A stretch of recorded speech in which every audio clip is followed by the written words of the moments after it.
My name is Gavin Evans, and this is my ranking of the Mad Max franchise, and this video will have spoilers, so there's your warning. But I'm not the biggest fan of the Mad Max movies. The newer ones, very much so. The older ones, not so much. So let's just begin with the worst, and it's the original Mad Max. I hate this movie. I think I gave it a 2 out of 10. I feel like that was being very nice because I just did not enjoy my time here. Max is such a boring character and he's a terrible husband and father. Like, he completely forgets about his son, and after his wife is chased by a bunch of maniacs, he then leaves her alone immediately after. Like, what a complete imbecile. But the movie's biggest sin is that it's just as boring as can be. There's nothing engaging or gripping about it. I watched it, I forgot 99.9% of it, and yeah, it's just a terrible, terrible movie, so that's why it's in last place. The second worst movie of this franchise is a very hot take, but it's The Road Warrior. Once again, Max is just a terrible character. He has no real arc, no real personality, and he just can't carry a movie like this.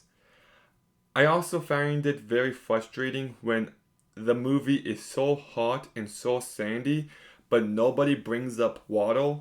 Like, it's just, it bothers me. Like, it's should be the thing, more than gasoline even, but whatever. But I think this movie's biggest issue is the fact that I now watch it in a post-Fury Road era. If I saw this movie in the 80s, I would have been blown away by the action, I would have been blown away by the stunt work, but now it just feels like a necessary step to get to Fury Road. If I ever want to watch what this movie has to offer, I would just watch Fury Road because it's infinitely better. So if I watched this movie in the 80s, I probably would have liked this movie, but watching it in 2024, not so much. The third worst movie of the Mad Max franchise is Beyond Thunderdome. Now, I actually like the first act of this movie.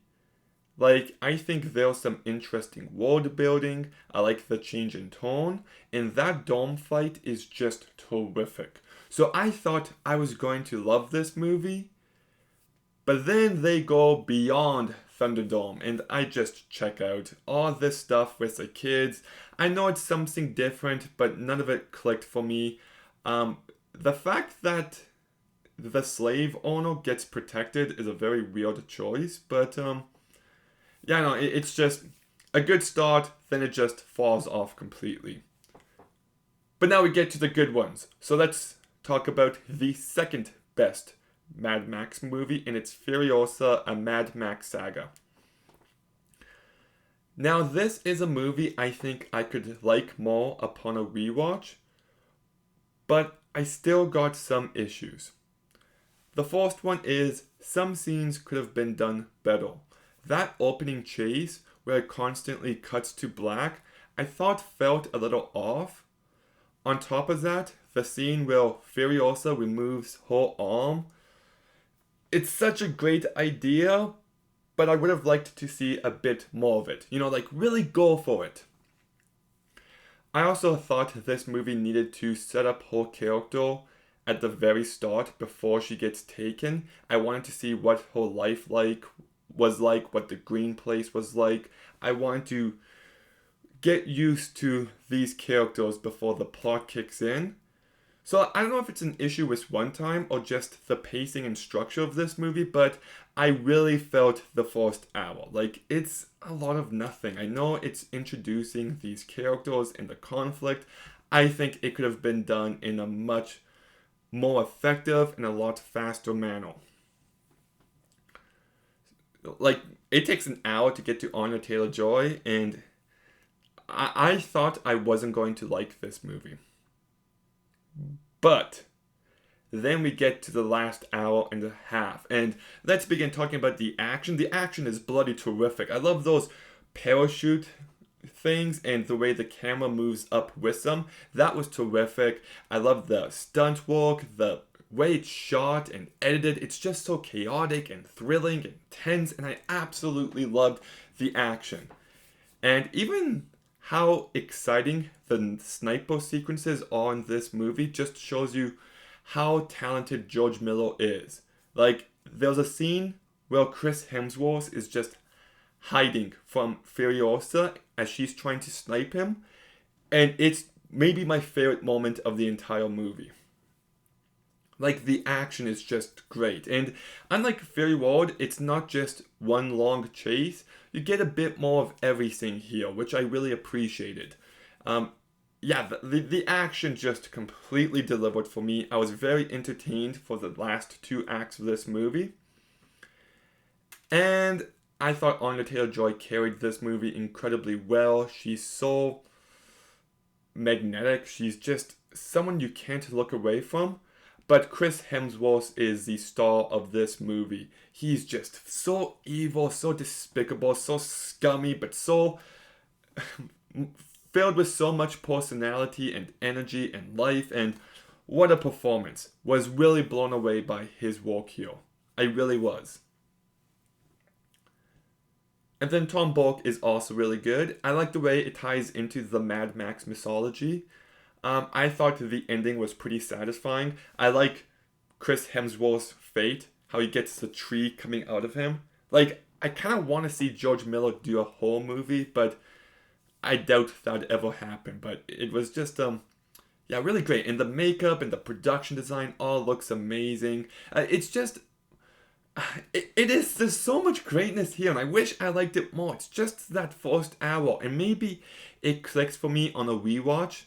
But even like the fact that the mom dies and I feel no emotion, like my favorite story of all time is The Last of Us Part 2, and that story is just reliant on emotion, and I needed to feel that more. So it's so frustrating because I like this movie and I love lots of it, but I want to love the whole thing, but I just can't. So we'll see. Maybe I rewatch it and I'm like, yes, now I love it. But for now, I just like it. But then the favorite is obviously Mad Max Fury Road. Like, what can be said about this movie that hasn't been said already? This movie is just awesome. Let's begin with the performances. Tom Hardy is great. He says very few lines, but he has so much screen presence to him. Charlize Theron, I think, does a really great job as well. She's a complete badass. But I think my favorite performance is Nicholas Hoult. He goes through a great arc in this movie. And he just has a lot more material to work with. But everyone's great in this movie. The craftsmanship is just top notch. I love the look of this movie. The CGI is great. The sound is great. Oh, the sound is also really great in Furiosa. The stunt work is amazing. And there's just so much creativity on display. Like that guitar guy, complete badass. Instant iconic character. And he's barely in the movie. I love the how they spray the mouse with that thing before they kill themselves. There's so much great mythology on display. That sandstorm sequence is just phenomenal. I absolutely love it. It is beautiful to look at. The movie's filled with thrilling, intense action. There can be emotion when needed. And it's just a non-stop, always gripping, always exciting movie. I love the chaotic nature of the movie at times. Yeah, like this movie just delivers everything you could want from an action movie, and I love it so very much. Like, yes, just excellent, excellent stuff. So, is that everything? Oh, Immortan Joe is such a great villain. I love the look of him.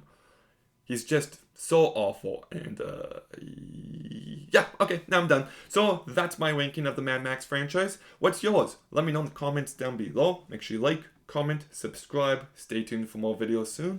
And Gavin, out.